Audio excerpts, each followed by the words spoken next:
Hello, brothers and sisters, and welcome to day 133 of the Chronological Read Through the Bible. Today's reading covers Psalm chapter 68 through 70, as well as 86 and 101. Now, I want to look today at Psalm 68.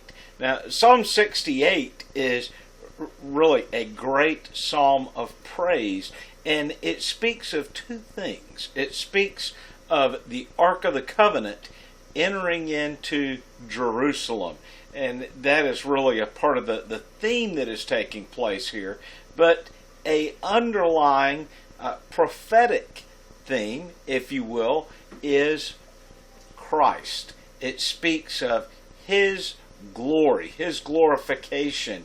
And I just want to go through this psalm as we look at this celebration of the return of the Ark of the Covenant, or the entrance of the Ark of the Covenant into Jerusalem. So the Ark is making its procession into Jerusalem, and David is reflecting on that glorious day. And the Ark was going to have to be in Jerusalem in order for the Shekinah glory of God to be present there.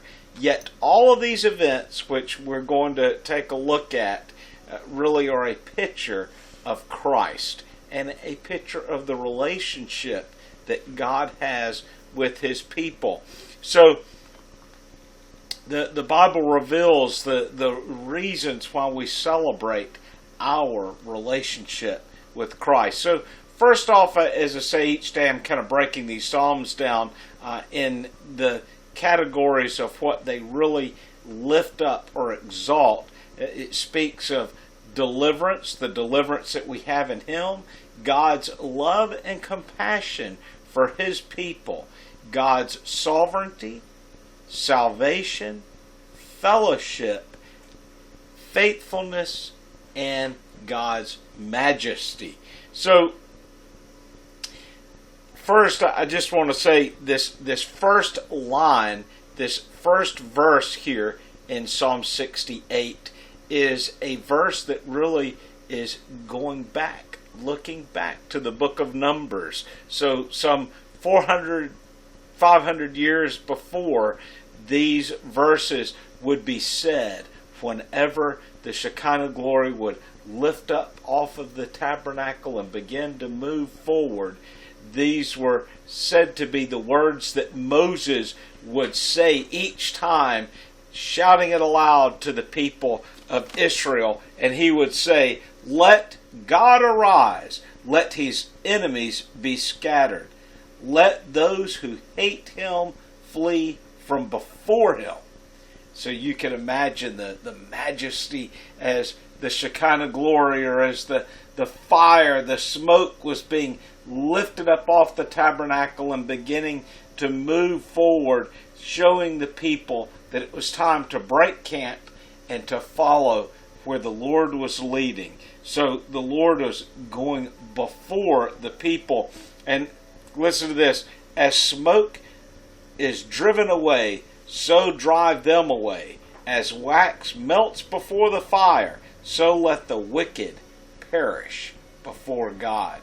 The Hebrews are moving oftentimes into an unknown land. They don't even know really where the Shekinah glory, the fire or the smoke, is leading them. And remember, I want to go back in case you missed this. So it was a cloud, a pillar of smoke by day, and this would be over the tabernacle when the people were stationary. But when the Lord wanted the people to move, that smoke or the fire, if it was nighttime, it would be a pillar of fire. That fire or smoke would lift up off the tabernacle and begin to move. And quickly the Levites would all gather, and they would begin disassembling the tabernacle, and each of the different tribes of the Levites had different roles that they played. The Cohen were in particular responsible for the furnishings of the tabernacle, and we've broken this down before, as the scriptures told us, each of the elements or each of the portions of the tabernacle that the priests were responsible for. And this is what we see being spoken of here. But David is also looking for that victory that God will give to the people. Let the righteous be glad. Let them exult before God. Yes, let them rejoice with gladness.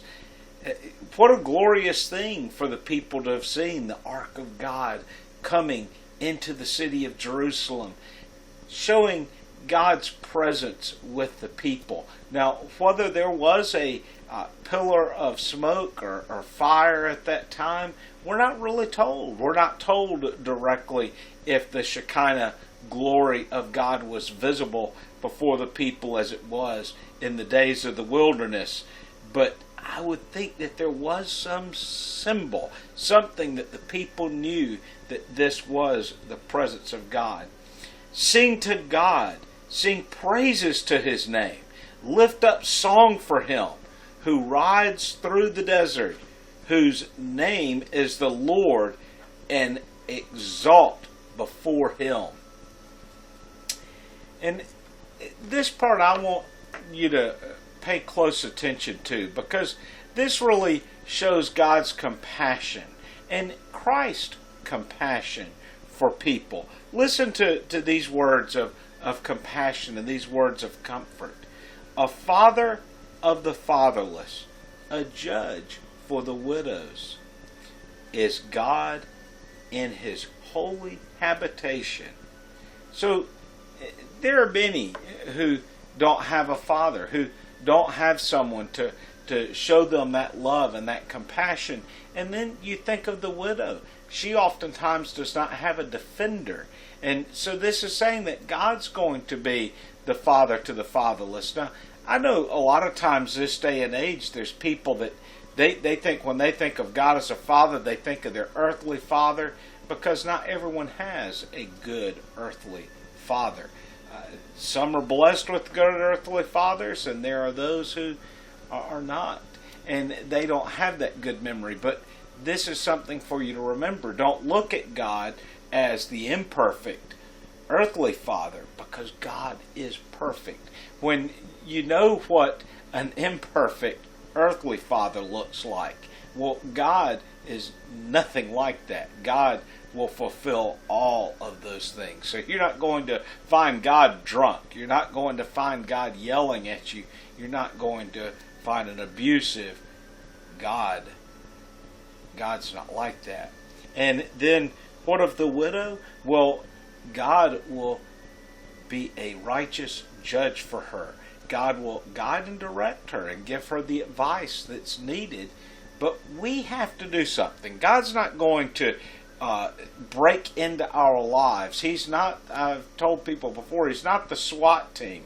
Doesn't have a battering ram and is going to bust through your door. You have to open your life up to Him. If you want Him to be a father to you, you need to open up to the Lord. If you need Him to be a righteous judge for you, you need to open up your life for Him. God makes a home for the lonely. He leads out the prisoners into prosperity. Only the rebellious dwell in a parched land.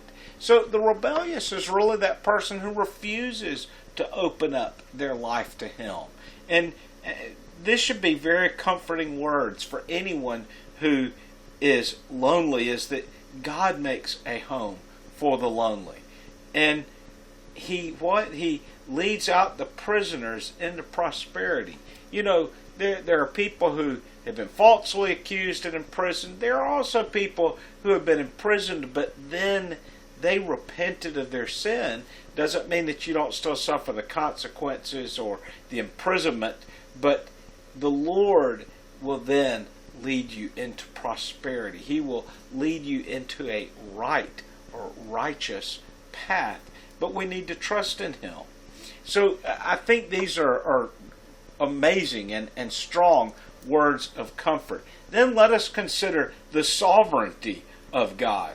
O God, when you went forth before your people, when you marched through the wilderness, and this is that word here, Shelah, which means pause, to think, to remember the time that you marched through the wilderness. Although you may not have physically been on that Exodus, you have likely been in a time of wilderness in your own life.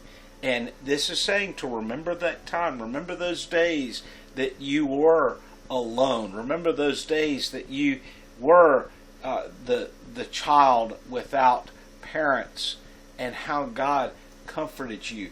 Remember the time that you cried out to the Lord in your time of distress, and yet He met your need. He answered your pleas. Well, that's what it wants us to remember. It wants you to remember those times because it wants you to remember how God saved you, how God delivered you from that time of difficulty.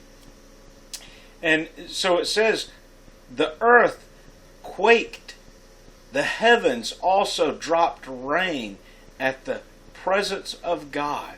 Sinai itself quaked at the presence of God, the God of Israel. And then it says what? You shed abroad a plentiful rain, O God. So God not only delivered you, but He delivered you with plenty, with more than you could ever imagine, more than you could have hoped for. He gave you His best, overflowing. And let's move down to verse 11, because this is where it starts getting more to God's sovereignty, God's power here. The Lord gives the command. The women who proclaim the good things are great host. Kings of armies flee. They flee.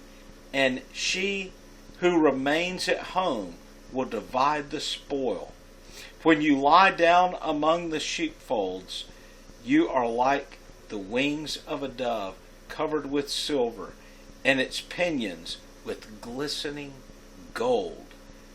When the Almighty scattered the kings, there it was.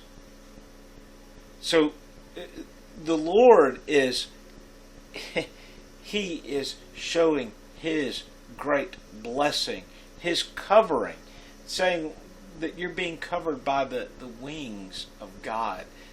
And they are marvelous. They are like silver. The pinions, the tips of them are like gold. He is your comfort. He is your strength. And then if we look down to verse 19, I'm just skipping around here, but I want you to see some of the treasure here. Blessed be the Lord, whose daily bears our burden. So who daily bears our burden. Every day He takes up our burden, right? But we need to what? We need to cast our cares, our burdens, our concerns need to be placed upon Him. And the scriptures tell us why? Because He cares for us. He will bear your burden. And then it says in verse 20, God is to us a God of deliverances. And to God, the Lord belongs escapes from death. So He is a God who delivers. He wants to deliver you, but you need to cry out to Him. Remember, each time when the Hebrew people were enslaved in Egypt and they were brutally oppressed, they cried out to God, and He heard their cries. He saw their tears, and He sent a deliverer. And then if we even move forward into the book of Judges, the Hebrew people were so disobedient to God, and yet every time they cried out to Him, He would raise up a judge and would deliver them from their oppressors. We only need to cry out to Him. But you need to have that relationship. You need to have that relationship with Jesus. And I stress this again. I mentioned it yesterday. You know, there are people today who will cry out in a spontaneous moment and then be like, well, God never answers me. But you have never bowed your knee to Him. You've never come to Christ and said, I make you Lord of my life. I give my life over to you. I can't do it anymore. Here is the deed to my life. You own me. Help me. Deliver me. Because as long as you hold your life back from Him and only have Christ, and I know I've used this analogy a few times now, but if you only have Him as a visitor, He cannot change anything really in your life because you have not given Him the authority to do so. But you make Him the owner, and He now has the authority to come in and tear down and remove the things that need to be taken out of your life. He has the authority to sweep the house clean because it's His house. And then He will set you in a right place and will give you the proper relationship that you need with Him. But this is all what we must come to. We must come to a point of surrender. Surely God will shatter the head of His enemies, the hairy crown of him who goes on in guilty deeds. He's going to crush your enemies before you, but you must trust Him to do so. Well, brothers and sisters, I could keep going, and I know I'm going to make this long, but I just want to encourage you this day to bow to Him, to worship Him in spirit and in truth, to know that God wants you to experience the fullness of His glory in your life. And when we surrender to Christ, it is like the Ark of the Covenant coming into Jerusalem. Praise and glory will go before Him. You know, later we see it speaks of the tribe of Benjamin here going behind the ark, praising the Lord. And you'd say, why the tribe of Benjamin? Well, remember, the tribe of Benjamin had, at this point, I think David is kind of helping restore the tribe of Benjamin to a proper place and giving them really attention before the nation again. Because, of course, not only had the tribe had the situation with Saul having been a bad king and having really brought shame upon the tribe of Benjamin, but you even have the tribe of Benjamin when they had basically brought shame upon themselves in the book of Judges and had ended up being so decreased that they went from being a very warring tribe and a great tribe of the nation to becoming a tribe to be pitied among the Hebrew people, a tribe which was really even shunned for a while. Well, I believe David's here in the psalm trying to help restore the tribe of Benjamin, so that's why it's mentioned here at that point. Well, brothers and sisters, I do hope that your day's going well. Until tomorrow, God bless.